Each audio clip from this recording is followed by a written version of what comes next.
Hey everybody, what's up and welcome back to today's video guys. And today guys, I'm going to go ahead and be showing you how to go ahead and install Gemini CLI.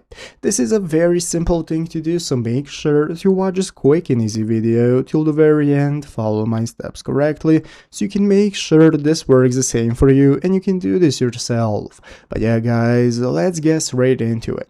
So the first thing we want to do is to go ahead and open up the official Gemini application if you have not already. So if you do not already have it downloaded, what you want to do is go ahead and open up the App Store on your mobile phone, open up the App Store, search for Gemini, find application and install it. So after installing and opening it up, this is going to be the home page you're greeted by. From here, the first thing we can do is go ahead and log into our Google account because you cannot use Gemini without a Google account. So now let's go and take a look at how to get started installing the Gemini CLI. So before you begin, you want to ensure you have Node.js version 20 or higher installed in your system. So obviously you're going to be installing Gemini CLI on your Windows device, so you cannot use this on your mobile phone. But basically you can check if Node.js is installed by running the Node version in your terminal or command prompt. And if you don't have it, you can download it and install it. After that, you're going to install the Gemini CLI by going ahead and typing into the terminal npm install Google Gemini. So basically you want to follow the direct instructions that you have on Google by searching for this topic on how to install it step by step. But once you've installed it, you want to go and log in